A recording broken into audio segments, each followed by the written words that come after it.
جس غزل میں ردیف نہ ہو اور صرف قافیہ ہو اس کو غیر مردف غزل کہتے ہیں۔ غزل کی خصوصیت اعجاز و اختصار ہوتی ہے۔ غزل یا نظم کے ردیف و قافیہ کو ضمین کہتے ہیں۔ وہ غزل جس میں بحر اور ردیف و قافیہ کی پابندی کی جاتی ہے اس غزل کو ضمین کہتے ہیں۔ جدید غزل کے عناصر اربع جیسے اصغر، جگر، فانی، حسرت، یہ جدید غزل کے عناصر اربع کہلاتے ہیں۔ غزل کا آغاز و ارتقاء۔ اردو میں غزل گوئی کی ابتدا فارسی شاعری کے اثر سے ہوئی ہے۔ اردو کا پہلا غزل گو شاعر امیر خسرو کو مانا جاتا ہے اور اردو کا پہلا صاحب دیوان شاعر محمد قلی قطب شاہ کو مانا جاتا ہے۔ اردو کا پہلا باقاعدہ صاحب دیوان شاعر ولی دکنی کو مانا جاتا ہے۔ غزل کے مشہور قول رشید احمد صدیقی کے مطابق ہیں: غزل جتنی بدنام ہے اتنی ہی مجھے عزیز ہے۔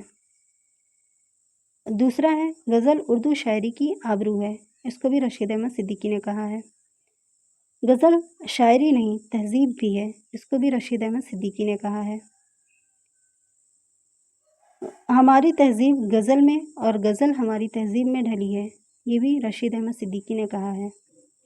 شاعر کا نام آتے ہی میرا ذہن غزل کی طرف مائل ہو جاتا ہے، اسے بھی رشید احمد صدیقی نے کہا ہے۔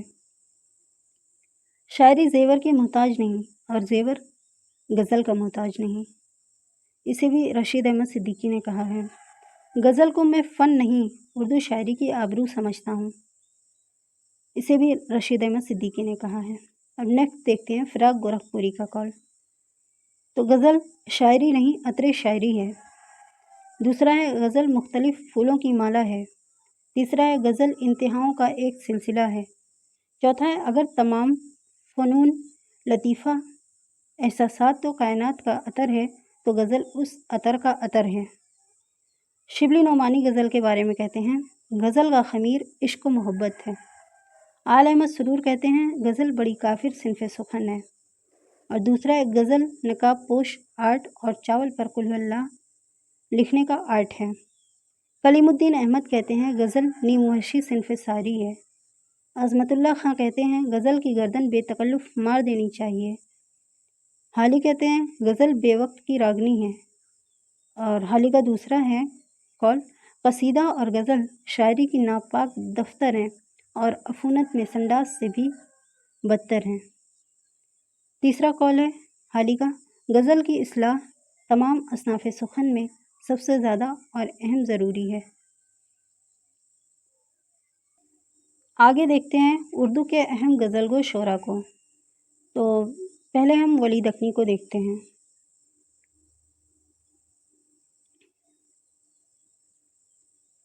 ان کا نام ولی محمد ولی، جن کی پیدائش 1667 عیسوی اور وفات جو ہوئی تھی وہ 1707 عیسوی۔ ولی کا نام، تاریخ پیدائش اور جائے پیدائش سب کے بارے میں اختلاف ہے، لیکن بیشتر لوگ اس بات پر متفق ہیں کہ ان کا نام ولی محمد اور تخلص ولی تھا۔ وہ اورنگ آباد میں پیدا ہوئے اور ابتدائی تعلیم وہیں حاصل کی۔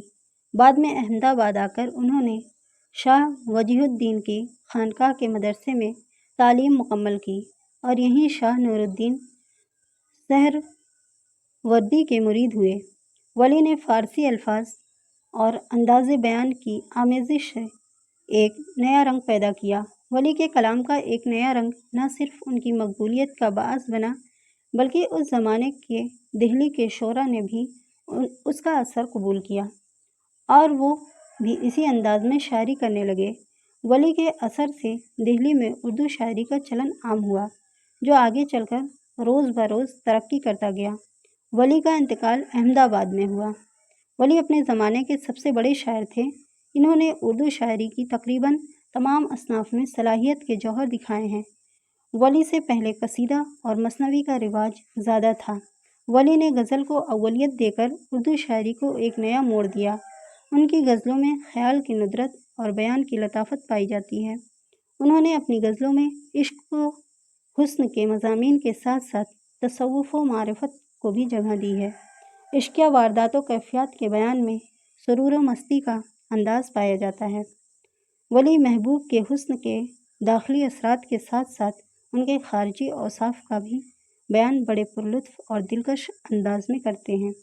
ولی کی زبان میں ایک خاص مٹھاس ہے جو ہندی، دیسی اور فارسی کے الفاظ کو توازن کے ساتھ استعمال کرنے میں پیدا ہوئی ہے۔ اب ولی کے بارے میں کچھ امپورٹنس فیکٹ دیکھتے ہیں۔ جیسے ولی کا اصل نام جو تھا وہ کیا تھا؟ ولی محمد، اور تخلص کرتے تھے ولی۔ لقب تھا شمس الدین۔ پیدائش 1668 عیسوی میں اورنگ آباد، یہ مولانا احسن کے مطابق مانی جاتی ہے۔ 1650 عیسوی میں اورنگ آباد، یہ نور الحسن نقوی کے مطابق مانی جاتی ہے۔ وفات ان کی جو بتائی جاتی ہے وہ 1720 سے 25 کے درمیان احمد آباد میں ہوئی ہے۔ والد کا نام شریف محمد ہے۔ ولی دکنی ایک غزل گو شاعر ہیں۔ ولی دکنی کیسے شاعر ہیں؟ تو ایک غزل گو شاعر ہیں۔ ولی دکنی کا مقابلہ مغرب کے شاعر چاصر سے کیا جاتا ہے، جو کہ ایک انگریزی شاعر تھے، چاصر۔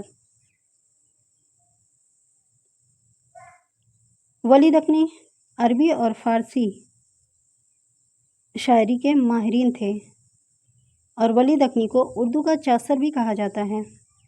ولی دکنی نے اپنی ابتدائی زندگی میں شیخ نور الدین سے فیض یا استفادہ لیا۔ ولی دکنی کو اردو شاعری کا سب سے بڑا شاعر کہا جاتا ہے۔ ولی دکنی کو پہلا باقاعدہ صاحب دیوان شاعر کہا جاتا ہے۔ اب کلیات کیسے بنتا ہے اس کو ہم دیکھتے ہیں۔ سب سے چھوٹا جو ہوتا ہے وہ مصرع ہوتا ہے۔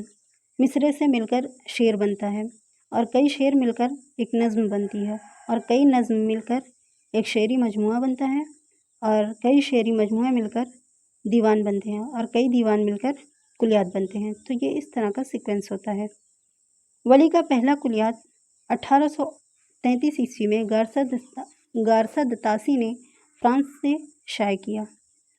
ولی دکنی کو زمانے کے اعتبار سے اولیت حاصل تھی۔ ولی دکنی نے دہلی کا سفر 1700 عیسوی میں اپنے عزیز ترین دوست سید ابو المعانی کے ہمراہ دہلی کا سفر کیا، اور یہاں سعد اللہ گلشن سے ملاقات کی تھی۔ ولی دہلی کا سفر کتنی مرتبہ کیے تھے؟ تو ایک مرتبہ، اور کس کے ساتھ کیے تھے؟ تو سید ابو المعانی کے ساتھ کیے تھے، اور ان کی ملاقات کس سے ہوئی تھی؟ سعد اللہ گلشن سے ہوئی تھی۔ ولی مغلیہ بادشاہ اورنگ زیب کے عہد میں دہلی آئے تھے، اور ولی کب آئے تھے دہلی؟ تو اورنگ زیب کے زمانے میں دہلی آئے تھے۔ اس وقت دلی کا صوبیدار محمد یار خان تھا۔ جب ولی دہلی آئے تھے تو دہلی کا صوبیدار کون تھا؟ محمد یار خان تھا۔ ولی صرف ایک بار دہلی آئے تھے، اور سعد اللہ گلشن نے ولی کو 2 مشورے دیے تھے۔ پہلا کہ دکنی الفاظ کا استعمال کم کرو، اور ان کی جگہ فارسی کے شیریں الفاظ کا انتخاب کرو، اور دوسرا یہ تھا فارسی شاعری میں جو مضامین موجود ہیں انہیں اپنی زبان میں ادا کرو۔ 1719 عیسوی میں ولی دکنی کا دیوان دہلی پہنچا۔ کس کے مطابق ہے؟ یہ مصحفی کے مطابق ہے۔ اور 1719 عیسوی میں ولی کا دیوان دہلی آنے سے دہلی میں اردو شاعری کا باقاعدہ آغاز ہوا۔ جب 1719 عیسوی میں ولی کا دیوان دہلی آیا تو اردو شاعری کا باقاعدہ آغاز ہوا۔ ولی نے اپنے دیوان میں اپنے ہندو دوستوں یعنی کہ امرت لال، گووند لال اور خیم داس اور ونود کا ذکر کیا ہے، اور ولی نے اپنے مسلم دوست جن کا ذکر ان کے دیوان میں ملتا ہے ان کا نام ہے سید ابو المعانی، شمس الدین، سراج، کامل و اکمل، محمد مراد اور محمد یار خان۔ اور ولی کے ہم عصر جو تھے وہ شاہ حاتم تھے، شاکر ناجی تھے، اور فقیر اللہ آزاد تھے، اور فراقی تھے۔ ہم عصر کا مطلب ایک ساتھ کے، ایک عمر کے۔ ولی دکنی کا ادبی چشمہ فراقی کو مانا جاتا ہے، مطلب فراقی سے ان کو کمپیئر کیا جاتا ہے، مطلب جس طرح سے ان کا شعر ہے اسی طرح سے فراقی کا بھی ہے، دونوں کا ادبی چشمہ بنا رہتا تھا، کمپیریزن۔